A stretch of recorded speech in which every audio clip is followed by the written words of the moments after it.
My name is David Roditi. I'm the head coach at TCU men's tennis team.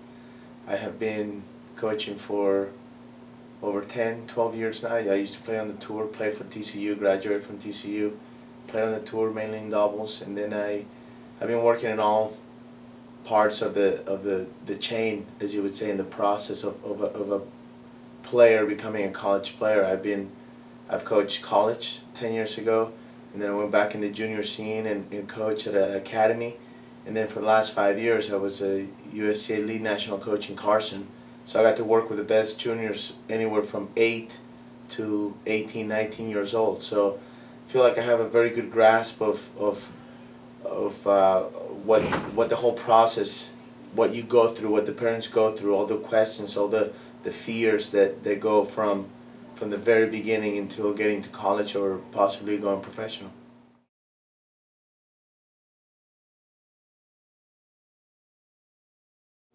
The qualities that I look for in a player coming in is, number one, I'm going to do as much research as I can to get to know the player as a person, and what kind of leadership skills do they have, what kind of character do they have, what goals do they have, what's important to them, what's not. I want to make sure that we get to know each other as well as we can, so that this whole experience is a positive one for him and for myself. I'll get to know the parents. A lot of times you as a coach, you get to know what the players like just by getting to know the parents of the player.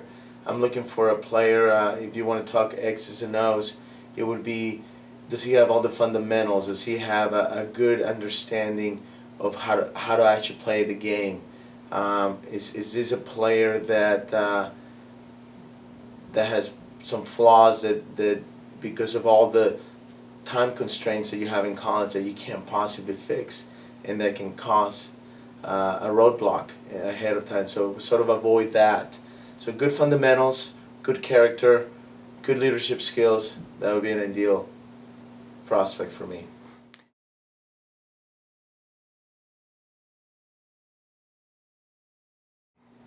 Players ranking is important. I mean, if a player is ranked 20 or 30, well, that's not a huge difference. If a player is ranked 80 in the nation versus 220 in the nation, okay, now that's a different level. I'll find out why. I'll find out why that player may be ranked 220, and is he a late bloomer, late starter? Were finances the main problem? When he did compete in his section, how were his results? So we'll look into it. There's tons of information on the internet now that you can get when it comes to numbers and their activity. I want a player also that likes to play tournaments, and I understand that not everybody can travel the United States and sort of gather points or buy points, as some people might say. So I'm not too worried about one ranking versus another. I do think there is a difference between a player ranked 50 or 250, and then you're talking different levels.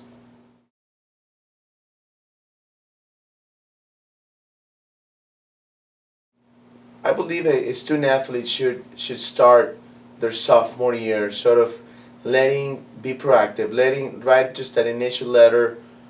I'll be graduating in 2013. I'm a sophomore at Ridgely High, and I'm interested in your program. TCU is a school that I would love to go because of its business school or whatever, and just get yourself in the radar. It definitely helps. There are so many players out there that anything you can do to separate yourself from the rest is going to be a little bit of a competitive advantage. So whether it's hiring a company that can help you sort of navigate the process more efficiently, better information, find a good fit, what school fits what you're looking for, what coach fits the personality that you have succeeded while you're in high school, sort of find those or avoid those circumstances that might keep you from having a positive experience. I think that starts your sophomore year.